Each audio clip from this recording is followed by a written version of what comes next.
You know, War Pugs, every once in a while I look at our horror, I look at our genres, horror, stuff like that, and I begin to wonder, we're beaming all of this stuff into space. So one of these days, an intergalactic community is going to eventually find all the stuff that we're putting out there and try to figure out exactly what in the world is wrong with us. And to be honest, I don't know how they would react to some of this stuff. I really don't. Like, some of the stuff that we put... Think about, like, Dragon Ball and stuff like that, the Frieza saga. And then, on top of everything else, you have SCP. Now, SCP, can you imagine a civilization that would just sit there and be like, come upon Earth? Who would actually want to sit there and come to a planet like this where we write about absolute monstrosities like this? I can't even imagine what would go through their head if they ever sat there and started beaming these signals and watching some of the creations. Would they believe they are real? I mean, could you even for 1 second contemplate the reaction of a galactic community if they found out that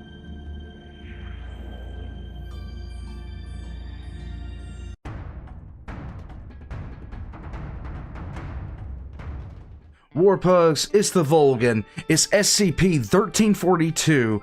To the makers of the music, this is a Euclid class SCP. I have been waiting to get to this one, and for some reason, I just haven't been able to do it. It is one of the oldest requests on the entire Discord, and this was requested way back when. This was actually requested by, and I'm going to pronounce the name right, I'm going to read exactly what you wrote here, Dasamir. And this was requested in 2022. Oh my god, I cannot believe there are requests that I haven't got to that have been on the Discord for that long, first off. And secondly, I'm kind of glad I'm finally be able to get back into it. So, with that being said, Dasamir, I'm sorry it took this long. This is the Volgun. It's the makers of the music. Let's get into this. Good afternoon, everyone. That's a sentient My name is horror. Dr. Miller, and the SCP we're going to be looking at today is SCP-1342. Object Class: Euclid.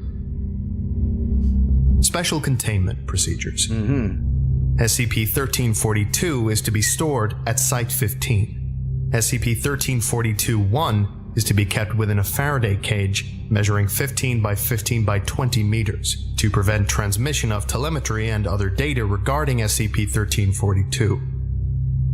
SCP-1342-2 is to be stored in a standard electronic components locker. One decoded copy of SCP-1342-2 is to be contained in a separate locker. In addition, monitoring of Gliese 445 by radio telescope is to be conducted. Super Earth. As SCP-1342-3 is unlikely to be containable in the near future, Project Heimdall is to continue in its contingency planning operation. Okay. Description: SCP-1342-1 is a replica of Voyager 1. Exact replication of the original probe extends to sensor packages and apparent chemical composition. However, some components appear to have been constructed based on incomplete plans or parts. As a result, several components were non-functional upon recovery. SCP-1342-1 was initially detected on September 25th, 1982, approximately 35,000 kilometers above the Earth's surface, traveling at a suborbital velocity. Foundation agents recovered SCP-1342-1 on September 27th, 1982, after SCP-1342-1 underwent an uncontrolled atmospheric entry and splashdown 300 kilometers east of Baker Island, Pacific Ocean.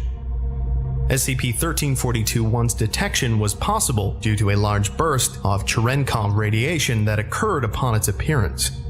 It is currently unknown how SCP-1342-1 remained intact during its descent, despite appearing to have a similar chemical composition to the original Voyager. I was wondering what this was going into, what this was actually talking about. When we sent out Voyager into space, we included a selection that would... We included a selection of music by Bach. And this is what we sent out we sent out a lot, okay, comparatively for its time period. So now I get it, to the makers of the music. It's their response to us. Here we go. SCP-1342-2 is a gold-plated phonograph record with specifications matching the golden records carried on the Voyager probes. Instructions for playing and decoding remain original. However, the pulsar map has been altered to show the star Gliese 445 as the origin of SCP-1342. When decoded, SCP-1342-2 contains a variety of cultural and scientific data in the forms of images and audio. Approximately 2 hours of audio recordings are present, consisting of various forms of music and atonal buzzing. Part of the music appears to be an excerpt of Cavatina from the String Quartet No. 13 in B-flat, Opus 130, by Beethoven. The encoded images vary greatly in content, but all contain physical or chemical information on the subject. Was I right in saying it was Bach that was put on this probe? I was probably wrong, because I'm an idiot and I know that. For example, size, mass, and orbital period of a planet, and a string of pictorial characters.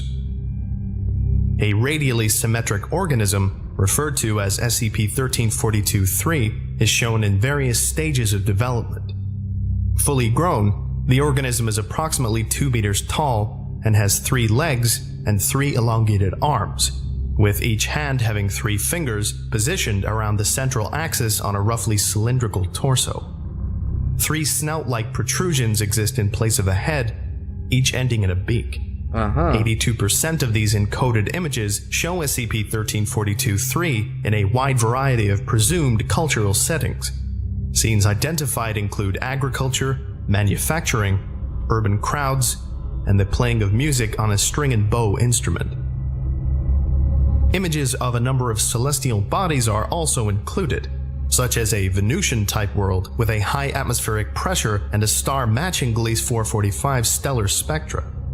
One planet has a partially Earth-like surface consisting of approximately 60% liquid water, 4% urbanization and plant life, and 36% apparent desert and wasteland. The planet has larger than expected storms and ice caps than would be suggested by physical quantities supplied by SCP-1342-2, and appears to be undergoing massive ecological collapse. An outline of specimen 1342-3 is shown next to this planet. This planet is shown to have extensive orbital infrastructure, They not destroyed the limited planet. to spacecraft manufacturing facilities, captured asteroid mining operations, and space elevators grounded near urbanized and wasteland areas. All of these images show the structures to be in a wrecked or neglected state. The final encoded image shows a vessel heading towards an extremely damaged Taurus-style space station with a 2-kilometer diameter aperture at its center. Documents 1 through 56. The following message was encoded on SCP-1342-2 in 55 different languages, matching the 55 in which audio greetings were sent on the original Voyager, and is consistent in all. The 56th document is entirely composed of pictorial strings. And this is the English version of SCP-1342-2's message. I'm about to be depressed because this was sounding so hopeful, so optimistic, and now it's about to turn bad. It's going to be sad.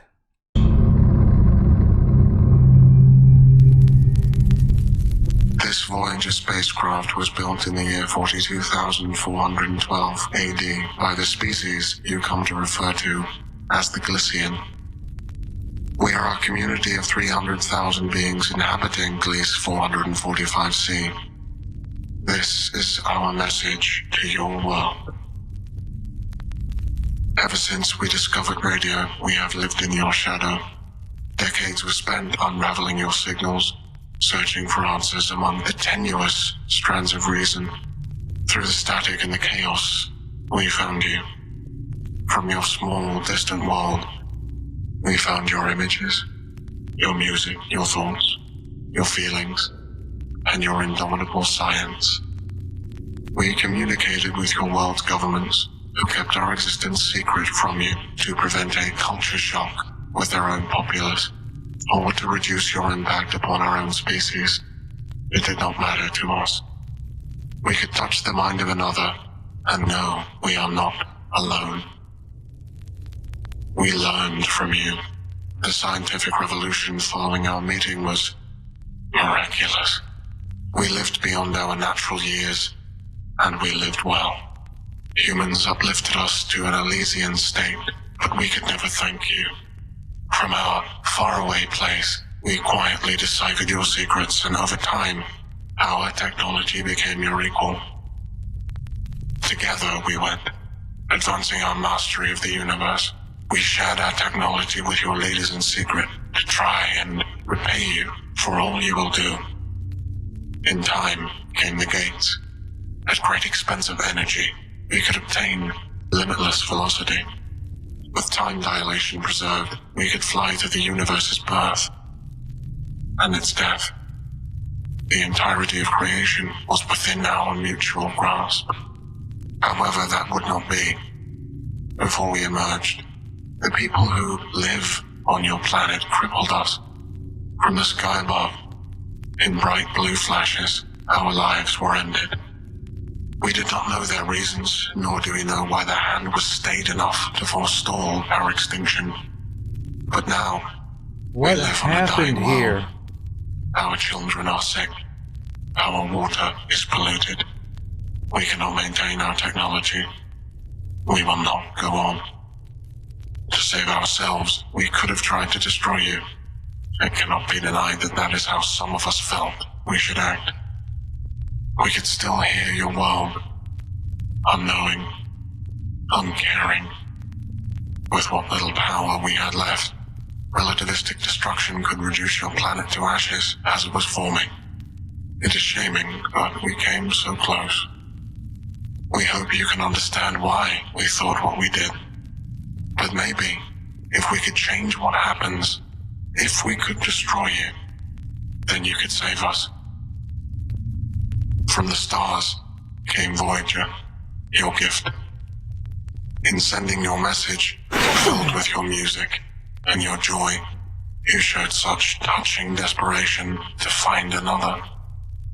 We fell in love all over again. We had but one chance to put things right. I do not know if you can save us. I do not know if you can change who you one day may be. You say you are trying to survive through your time, so you may live into mine. I really hope that you do. But above all else, there is one thing you need to know. From one maker of music to another, across all worlds, all times, no matter what you do or what you become, you are nothing less than beautiful. Oh my god. Wow. It's kind of moving, right? Man, Steven Spielberg got it wrong. Anyway. Thank you for listening, if indeed you still are, and you are all dismissed. Goodbye. I would like... Okay. So, this, I thought it was going to take an extremely dark turn, but it didn't. It took a far more interesting turn. It took a far more interesting turn than the initial absolute horror that I thought it was going to initially. So this species essentially has traveled back and forth through time.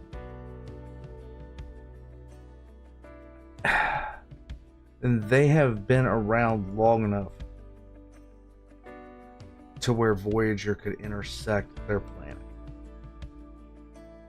That is a very long time. And at some point in the... So this kind of follows the same kind of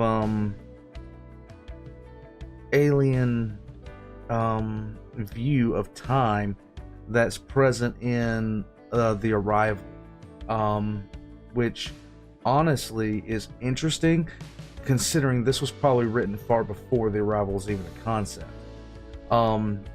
They don't view time the same way that we do. They just don't. Humanity shows up above their planet and obliterates it far in the future. And they're not mad about it because they've gotten everything from humanity through the interception of radio signals. Warpugs, this is one of those that requires a lot of thought. And God, I approve of this message so much. The existence of 1342 is nothing more or less than the existence of extraterrestrials that have a much different view of time than we do. I often wonder what we are going to be like in 2,000 years. I often think about that. In fact, one of the most emotionally moving moments that I've had as an adult was watching the SpaceX program land a booster back on Earth.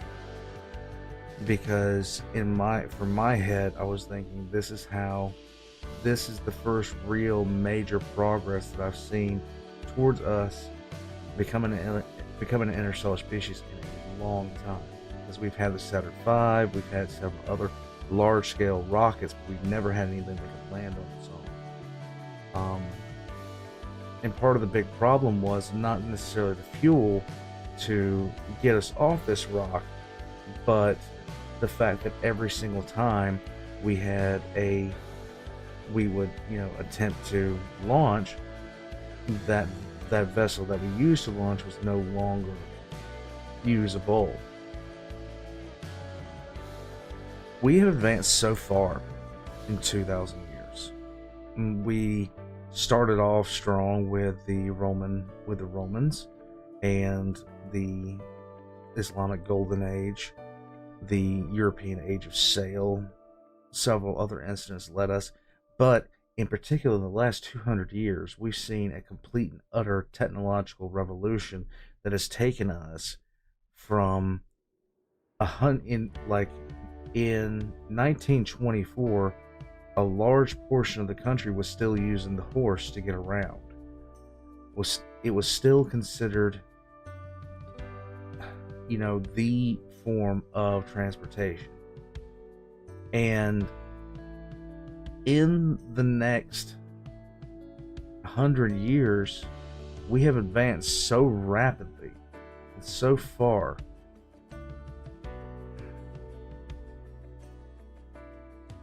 I just wonder what we're going to be. I wonder what we're going to look like, what we're going to be, how we're going to approach different scenarios. Things that were considered impossible 100 years ago are considered routine today.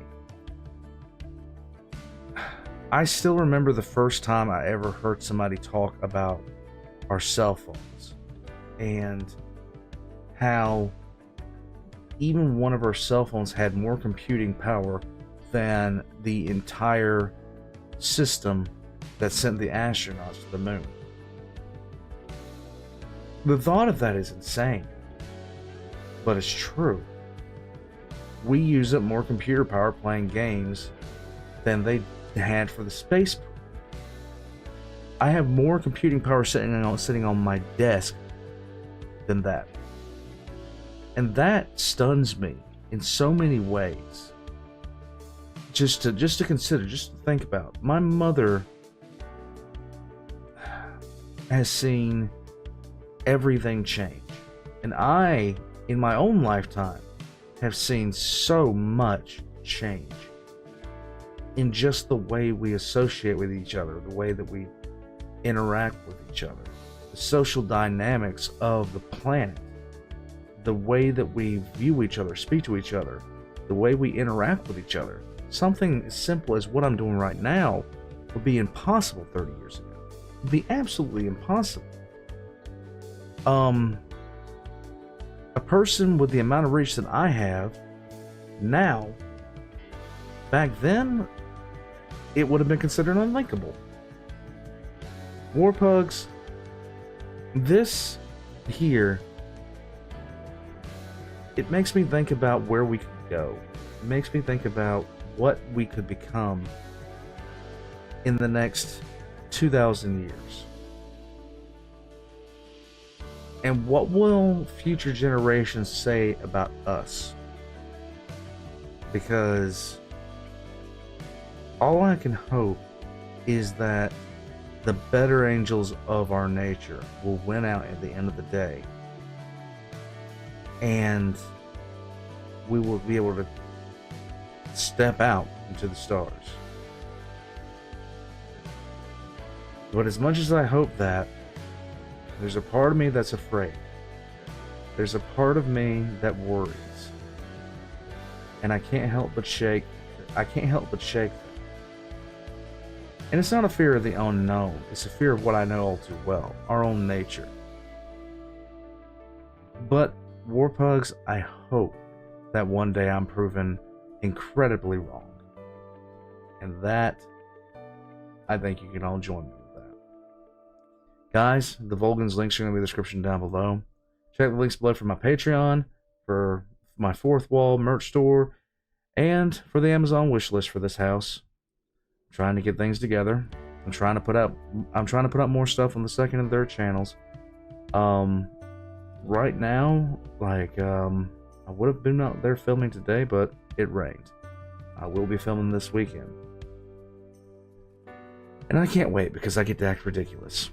Until next time, Warpugs, I hope you have a nice night.